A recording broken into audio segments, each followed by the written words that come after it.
CEO Celeste Wycliffe owed Jonah Keene $2 million. But instead of cutting a check, she handed the single father an abandoned junkyard and a bill for hazardous waste cleanup. Celeste smiled when Jonah signed, certain she had converted a debt into a bankruptcy sentence. 14 days later, 5 convoys of luxury vehicles rolled through the yard's rusted gates. 5 billionaires stepped out onto cracked asphalt, each wanting something buried beneath mountains of corroded steel. When the opening bid reached $99 million, Celeste finally understood that she had handed away an empire by convincing herself it was worthless.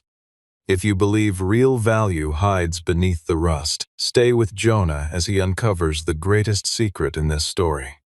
Jonah Keene arrived at the Wycliffe Recovery and Metals headquarters on a Tuesday morning in October, dressed in the same worn canvas jacket he wore to every job site, carrying a folder thick with 2 years of performance records, billing statements, and letters he had never sent because he still believed the debt would be settled without attorneys.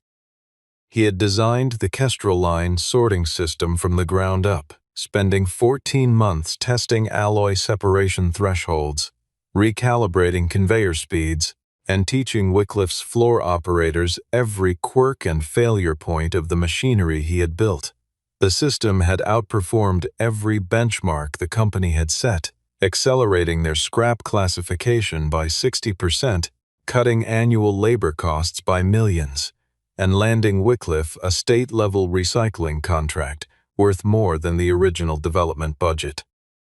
According to the agreement Jonah had signed 2 years earlier, he was owed $2,400,000 in design fees and performance bonuses, a number that Celeste Wycliffe's own accounting department had confirmed in writing 3 separate times.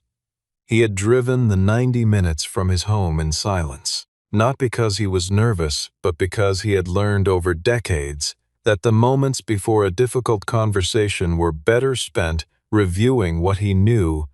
rather than rehearsing what he planned to say. Jonah Keene was 50 years old, had raised his daughter alone since she was 8, had never once described himself as exceptional at anything, and had built his reputation entirely on the ability to see working potential in objects and systems that other people had already classified as finished, a skill that had made him indispensable to half a dozen industrial clients, and that Celeste had exploited without any apparent intention of compensating him for it. Celeste received him in a conference room that overlooked the plant floor, where Jonah's Kestrel machines were still running, their sorting arms moving in exactly the rhythm he had programmed them to follow. She did not offer him coffee, did not acknowledge the folder he set on the table, and opened the conversation by explaining that the company was experiencing a cash flow challenge that made immediate payment impossible, but that she had a more creative resolution prepared. Her legal director, Preston Vale, slid a document across the table describing a property called Iron Vale Salvage, a decommissioned industrial yard spanning nearly 30 acres on the western edge of Greyhaven, which a Wycliffe subsidiary had held for several years, and which the company's own appraisal placed at a value of $2,600,000. The offer was straightforward: take the property, and the debt was considered paid in full, with $200,000 in surplus that Celeste described as goodwill. Jonah's daughter Audrey, who had insisted on attending as his paralegal assistant, leaned close and said quietly that Celeste never voluntarily transferred something worth more than what she owed, and that the surplus in the stated valuation was the first signal that the arithmetic was not designed to favor them. Preston applied pressure without making it sound like pressure, noting that any legal challenge to the original contract would take years, cost Jonah a significant portion of the outstanding amount in attorney fees, and proceed against a firm that employed 18 in-house counsel. Jonah understood the geometry of the situation clearly and asked for a single modification to the proposed terms. The contract would specify that every object, structure, or material on or beneath the property transferred with the land, that Wycliffe surrendered all claims and future rights of recovery, and that the debt was acknowledged as fully and completely satisfied by this one transfer. Preston agreed without hesitation, clearly expecting those words to protect Celeste from environmental liability rather than bind her to a transfer far more comprehensive than she had contemplated. The documents were signed before 4 in the afternoon, and Celeste made her remark in front of 3 vice presidents who smiled at the right moment, because that is what people in rooms like that one do.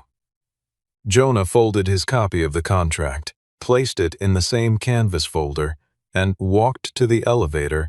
without looking back toward the window where the Kestrel machines were still running, because he had spent his entire career working in the spaces between what people said and what they had actually examined.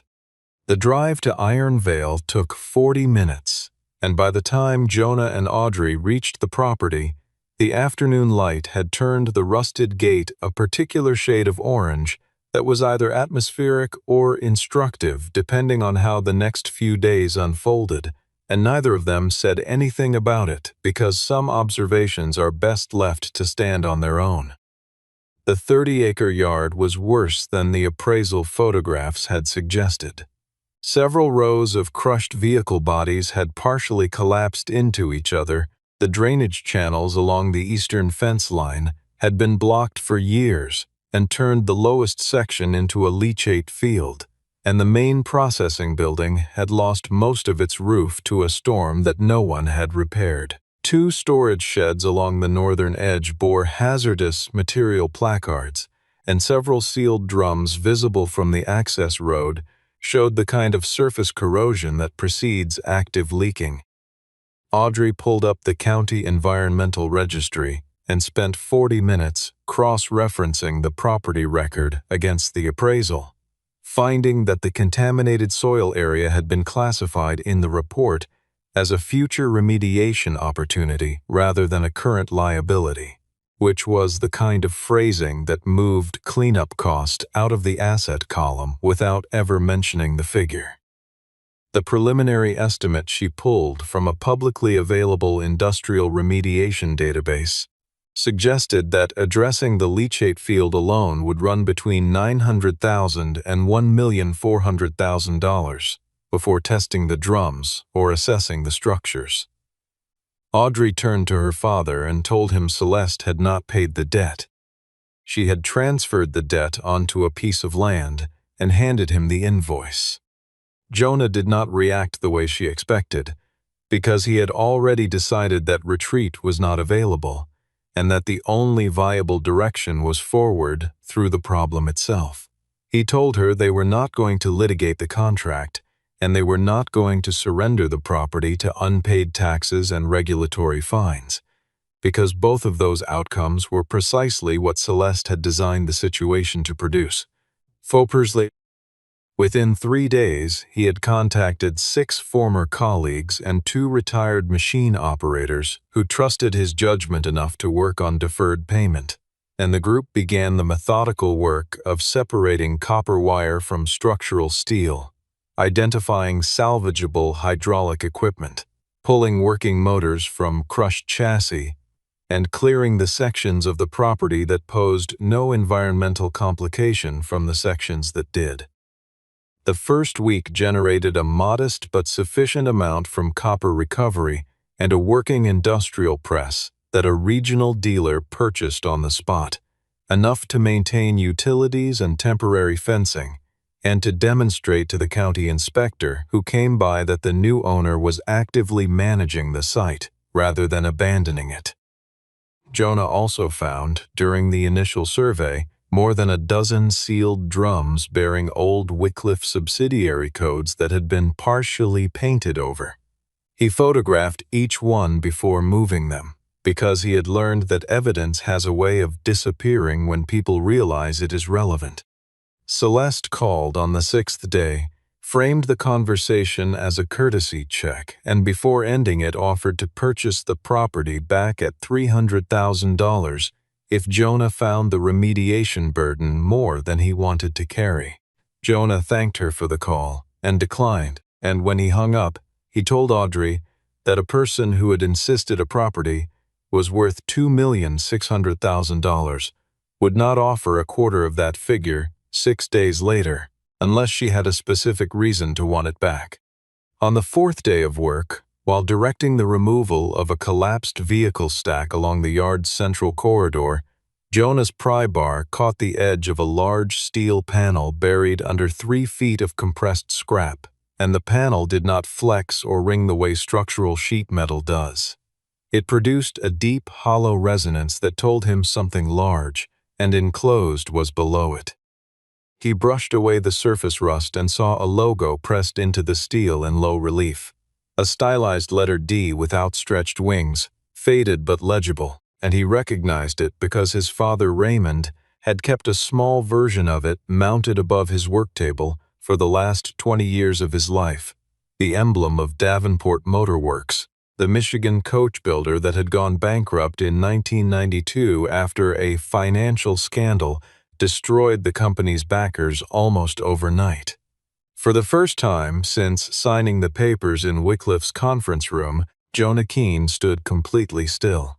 He and Audrey searched the county building permit archive that evening and found no record of any underground structure at the Iron Vale property address, which meant either it had been built before consistent permit tracking or someone had deliberately kept it off the official record, and the absence of documentation on a structure of any significant size was not an oversight, it was a decision. They borrowed a ground-penetrating scanner from a retired surveyor Jonah knew, and the results confirmed a sealed chamber running roughly 60 feet along the western axis of the yard, sitting approximately 12 feet below the surface, with walls dense enough to suggest reinforced concrete. An old power conduit ran from the site's main generator housing to a junction box mounted beneath the steel panel, and Jonah spent the better part of an afternoon tracing the line, testing insulation at each point, and confirming that the wiring would carry a low-voltage test current without risk. When he restored power and located the hydraulic valve assembly concealed beneath a secondary layer of packed earth, he found the mechanism badly seized from years of disuse but not irreparably so. 3 hours of careful disassembly, replacement of 2 rotted hydraulic lines from parts in the yard's own stockpile, and a patient restart of the pump motor brought the system back to life with a groan that traveled up through the ground and into the soles of his boots.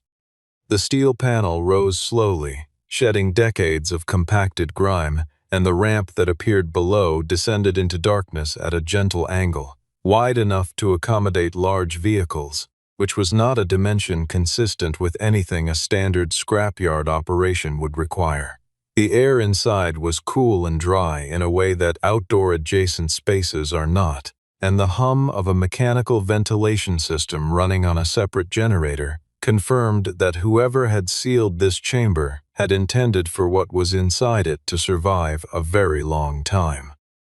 At the bottom of the ramp, arranged side by side in the far wall's light, were 5 transport containers marked with stenciled identifiers running from D01 through D05, and mounted near the base of the ramp was a metal placard that read, "Property in Preservation, Davenport Motor Works, Not for Destruction," followed by a signature in aged but entirely legible ink.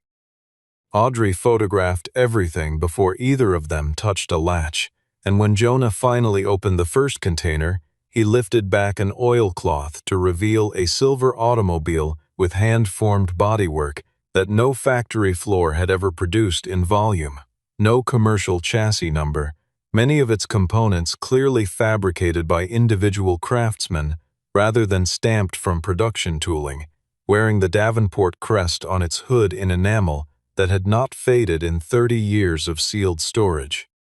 All 5 containers held vehicles, each different in color, engine configuration, and interior detail, and an archived press search confirmed they matched every described detail of the 5 Davenport Sovereign prototypes reported destroyed in a warehouse fire in 1992. Jonah crouched beneath the first car and ran his flashlight along the undercarriage welds until he found what he had quietly been looking for since he recognized the hood emblem. 2 initials hand-cut into the frame rail. R.K., Raymond Keene, his father's mark, pressed into a machine the world had been told no longer existed. In a storage drawer mounted inside the ramp housing, wrapped in the same oilcloth, he found a logbook with his father's name on the first page alongside dozens of other workers. Welders, machinists, upholsterers, engineers, each listed with their assigned component, and a notation of hours contributed before the factory closed. The last entry was in a different, older hand. Do not let the people who only see the price of metal take apart what we made together. Jonah sat in the chamber for a long time after reading it, not because he was calculating anything, but because the weight of what had been preserved here, and why, was the kind of thing that settled into a person slowly.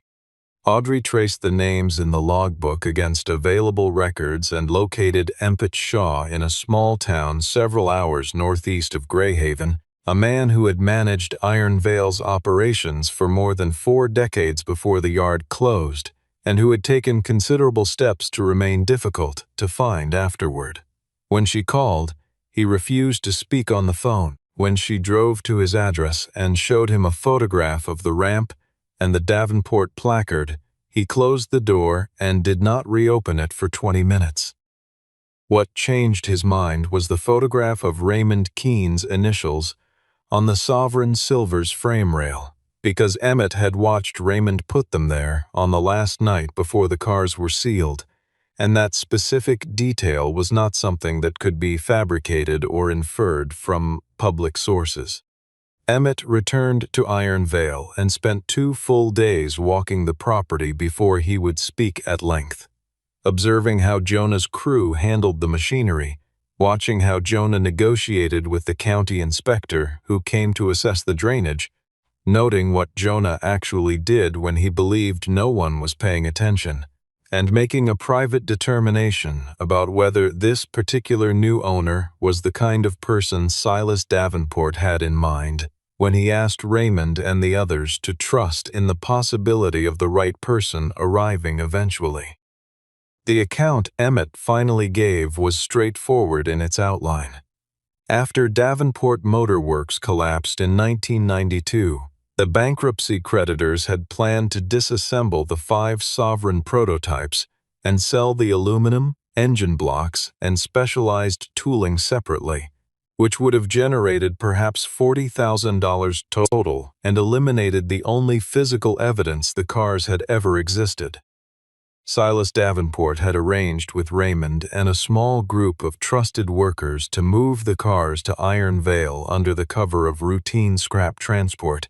seal them below the yard in a preservation chamber designed to hold for decades, and trust that whoever eventually owned the property and found what was inside it would understand what it was and what it represented.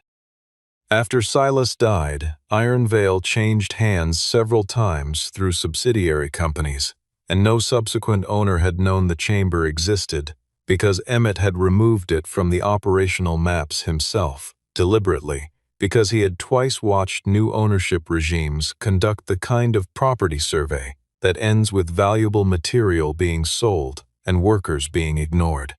Emmett led them to a second locked room adjacent to the ramp housing, and inside were the original design drawings for all 5 Sovereigns, the engine specification files, the casting molds for the Davenport crest, unprocessed test footage from the 1991 prototype trials, a deed of preservation document naming the lawful owner of Iron Vale as the legal inheritor of all preserved assets, and an operations logbook recording every vehicle that had entered the yard under cover of darkness across an 8-year span. The vehicles in those nighttime entries did not belong to Silas Davenport. They belonged, as the subsidiary fleet markings made clear, to a company whose name Audrey had been reading in regulatory documents for the past several days. Emmett also delivered a warning. The moment the existence of the sovereigns became known beyond a small, contained circle, Jonah would have no quiet days left on the property. Because what had been found was not simply valuable. It was the kind of discovery that attracted the particular species of interest that does not take no for an answer and does not distinguish clearly between acquiring something and simply removing the obstacle between itself and the thing it wants. That warning proved accurate within 48 hours. Audrey had arranged authentication through an independent appraiser under a confidentiality agreement she believed was properly contained, but one member of the appraiser's staff apparently understood that the first person to confirm the sovereign's existence to the right buyer would realize more value from that single phone call than from several months of salaried work. By the following morning, word had moved through the collector network with the efficiency of information that carries a price tag, and Jonah's phone began ringing before he had finished his first cup of coffee. Augustus Carrington called first, offering $30 million for all 5 vehicles before authentication was complete, with the condition of immediate transfer and a non-disclosure agreement preventing any public discussion of the vault, the sale, or the provenance of the cars. Helena Rothwell's offer of $45 million came packaged with a proposal to reconstitute the Davenport brand under her luxury holdings group, producing a small annual run of new vehicles at a price that treated the workers' legacy as heritage branding while returning nothing to their families. Victor Ashcroft did not name a figure in his opening contact, but asked immediately for access to the Sovereign Blues drive-by-wire control documentation, describing it as representing 30 years of unexplored development that his own engineering team had only recently begun approaching from a different direction. Malcolm Sterling was direct. The Iron Vale rail spur's grandfathered right-of-way connecting to the Port District corridor was the reason he had sent representatives to Greyhaven, and the cars themselves were, in his unvarnished assessment, secondary to that fact. Beatrice Lockwood's proposal for a heritage museum and documentary film sounded generous until Audrey read the underlying terms, which granted Lockwood's production company perpetual commercial rights to the images and documented stories of every named worker without any compensation mechanism for their families. Jonah declined all 5 offers and announced that he would conduct no private negotiations, move no vehicle before formal title verification was complete, and accept no offer that did not include preservation conditions for the worker's historical record. All 5 parties responded by sending their full contingents, attorneys, appraisers, consultants, and vehicles, to the Iron Vale Gate simultaneously on the 14th morning after Jonah had signed the transfer agreement, and the image of those convoys queued outside a junkyard fence circulated on the regional news broadcasts before the morning was over. Wycliffe's legal notice arrived by courier that same afternoon, asserting 5 distinct claims: that the sovereign prototypes had not been specifically included in the transfer agreement and therefore could not have been transferred, that the omission of assets of such value constituted grounds to reform the contract under mutual mistake, that Jonah's retention of the vehicles constituted wrongful possession of property that had never legitimately changed ownership, that the opening of the underground chamber without environmental assessment may have violated site regulations, and that Wycliffe retained residual rights to any asset not affirmatively enumerated in the transfer documentation. Celeste held a press conference the following morning at which she described Jonah as a contractor attempting to exploit an administrative gap, framing herself as acting to protect Greyhaven's industrial heritage, a choice of language that required some effort to deliver given what was recorded in the logbook Audrey had locked in a fireproof case. Preston had drafted the transfer agreement with categorical language intended to insulate Wycliffe from all environmental liability. The transfer conveyed all structures, objects, and fixtures on and below the property, known and unknown, and the transferring party surrendered all rights of recovery and adjustment regardless of any subsequent change in ascertained value. Audrey had read that language before the signing and had noted it carefully, because a contract that transferred all downside risk onto Jonah necessarily transferred all upside benefit onto Jonah as well, and no court would read the word unknown as protective of one party against a liability while simultaneously protecting the other party against an asset. Preston knew this, which was why his subsequent instructions, delivered through a paralegal aide whose communications Audrey's attorney later obtained, had been to find a procedural argument rather than a substantive one, because the substantive argument did not exist. Celeste arrived at Iron Vale on an evening, when the gate guard had briefly stepped away and when Audrey was at the county recorder's office, timing that was consistent with surveillance of Jonah's movements. She offered $10 million, full site remediation at Wycliffe's expense, and a paid consulting arrangement if Jonah would sign a new agreement returning the property and agreeing not to disclose anything discovered in the vault. Jonah asked her why a woman who had publicly described the yard as an iron mountain of someone else's problems would personally drive there on a weeknight to negotiate its value, and Celeste told him he was operating against the resources of people whose capacity for patience and pressure was categorically larger than his own. He told her he had worked beside industrial machinery his whole life, and understood that the safest position was never inside the moving parts, but always at the access point where a person could see what was turning and decide precisely when to reach in.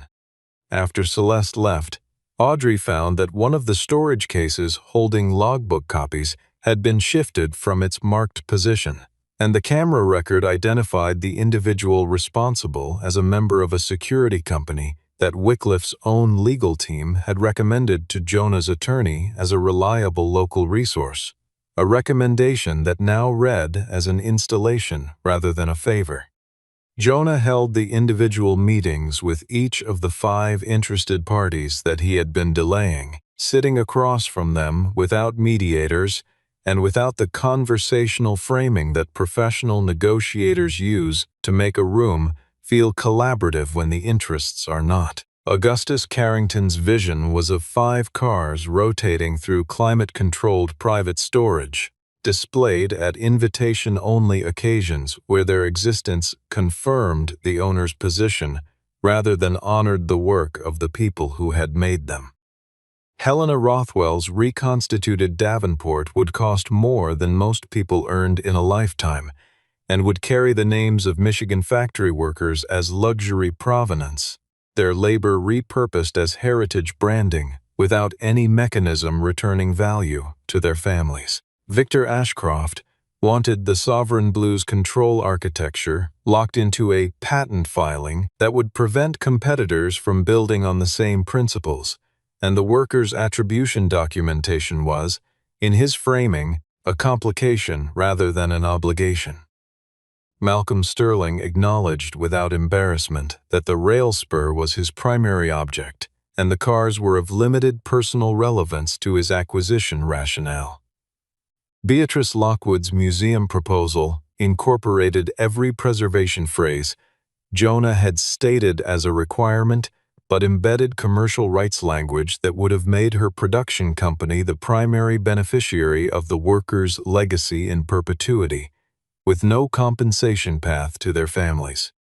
An intermediary representing an unnamed party delivered an offer of $120 million contingent on immediate transfer, a non-disclosure agreement covering the environmental logbook, surrender of all copies of the operational records, no cooperation with any investigative agency, and permission for the acquiring party to restrict or destroy portions of the technical archive at their discretion.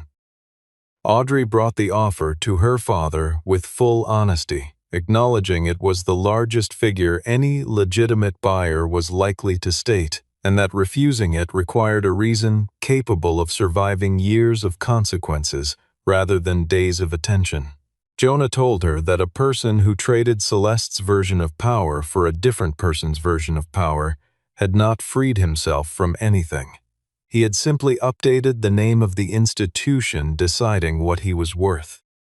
His auction conditions were not subject to revision.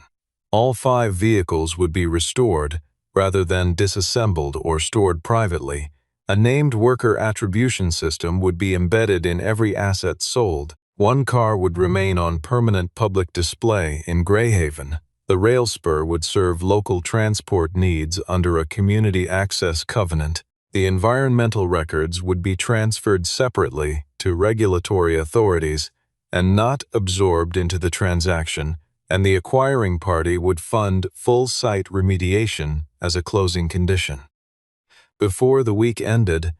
Audrey also identified the source of the authentication leak, a contracted insurance assessor who had passed partial documentation to a collector's broker. And in reviewing the payment records around that transaction, she found a secondary transfer that traced to Preston Vale's personal accounts, along with draft communications suggesting he had been building a documented record of Celeste's decisions for several months, apparently preparing to use it as a personal insurance policy if the situation deteriorated past a point he could manage from his current position. The logbook that Emmett had preserved recorded more than 300 separate nighttime deliveries across 8 years, and the cross-referencing work that Audrey and Emmett completed over 4 days identified a pattern with no ambiguity. Wycliffe Industries had transported industrial chemical waste to Iron Vale on a recurring schedule, recorded those shipments internally as general ferrous material, filed regulatory reports during the same period, affirming that no hazardous disposal had occurred at the site, and obtained clean compliance certifications based on those false filings. Certifications that qualified the company for state recycling contracts worth several $100 million in aggregate. Celeste's signature appeared on 14 of the compliance affidavits, each a formal legal attestation that the company's disposal practices met applicable standards. Audrey photographed every page twice, stored copies on separate devices, and filed a regulatory referral with the State Environmental Enforcement Division before telling anyone outside the immediate team what she had found. Preston sent a handwritten note to the yard office through a courier, offering in carefully non-incriminating language to provide documentation of the decision chain behind the environmental filings. If Audrey could arrange an immunity discussion with the state attorney's office before charges were filed, she forwarded it without response to her attorney and to the enforcement division, because the note itself was a piece of evidence and responding to it was a different activity from submitting it. Celeste's response to the regulatory referral was to petition for an emergency court order suspending all activity at Iron Vale on the grounds that the underground vault represented an unpermitted excavation at a potentially contaminated site, a maneuver that, if successful, would have frozen the auction and given Wycliffe's legal team time to build an alternative theory of the property's history. Jonah commissioned an independent environmental assessment 48 hours before the hearing,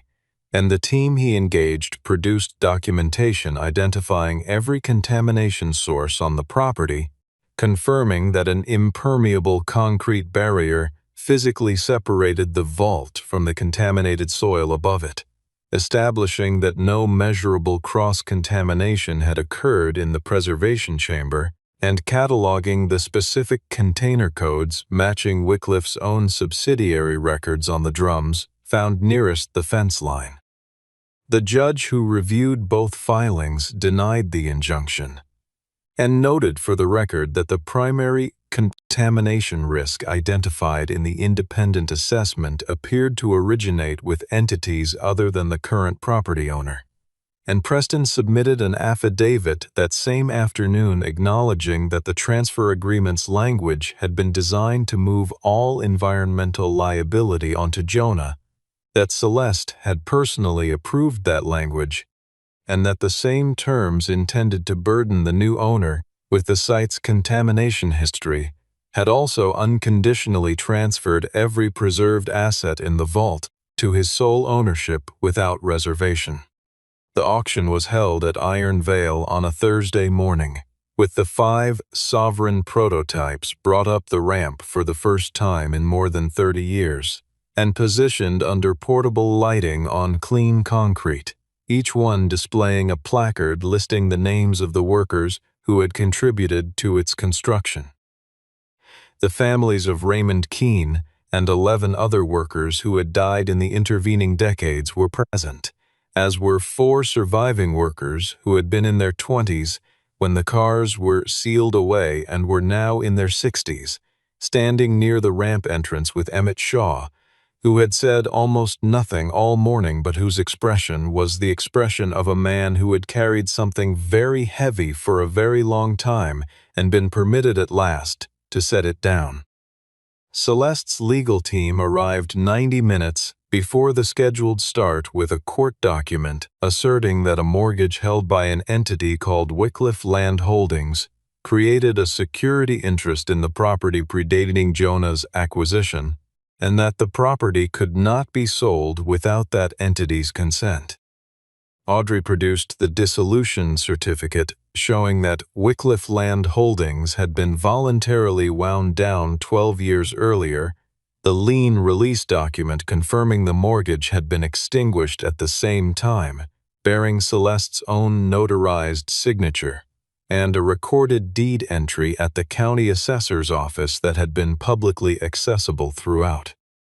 The copy submitted by Celeste's team was missing its final page, the page containing the lien release, and Audrey also had in her possession a message from Wycliffe's internal legal system in which Celeste had directed Preston to locate any document capable of creating delay for the buyer, time-stamped 4 days before the mortgage filing. The court liaison reviewing the competing materials made a finding within the hour that the submitted instrument had been materially altered, declined to impose any delay, and referred the matter to the district attorney's office for review. Preston, who was present and who had apparently decided sometime that week that the trajectory of the proceeding was no longer one he wished to be positioned against, confirmed to the liaison on the record that the document had been modified at Celeste's direction, that he had prepared the modification, and that he had retained the unaltered originals outside the firm's systems precisely because he had anticipated this conversation. Celeste said loudly from near the gate that Jonah had engineered the entire situation around assets he had known were present before signing the agreement, and Jonah walked toward her at a calm and unhurried pace, stopped at an appropriate distance, and said that he had not chosen Iron Vale. She had chosen it for him, had determined its stated value herself, had drafted the contract through her own legal director, had surrendered every right of recovery in language her own firm had written to protect her from a different liability, and that what he had done was the one thing he had always done, which was to look more carefully than other people had been willing to at something they had already decided was not worth the examination. The opening bid was placed at $40 million, and the next offer arrived before the first bidder had set down his card. And within the first 8 minutes the figure had moved past $60 million as Augustus and Helena bid in rapid alternation, each one attempting to establish a gap large enough to discourage the field before the room recognized that neither of them would stop until the number reached a level of personal discomfort rather than commercial calculation. Victor entered the bidding when the price crossed $68 million, and his increments were larger and more deliberate in a way that communicated he was not racing but calculating, treating the process as a mechanism for extracting each other buyer's maximum before placing his own. Malcolm's interest sharpened when the rail spur documentation was formally introduced as part of the asset package at $72 million, adding to the competition a buyer whose valuation rested on an entirely different underlying logic than the vehicles or the brand, which is the condition under which prices in a room become genuinely unpredictable. Beatrice's participation was measured until $90 million, when her increments increased in a way suggesting she had calculated that the documentary and institutional value of the acquisition was highest if it could be framed as the defining transaction rather than a near miss. At $95 million, Augustus stepped back and spoke briefly with his advisor in a register that indicated he had reached the point where winning required terms about public display that were structurally incompatible with his model of what a private collection is for, and his withdrawal from the bidding simplified the final competition considerably. Helena and Victor exchanged 3 words and indicated simultaneously that they were bidding as a consortium, and the consortium's offer of $99 million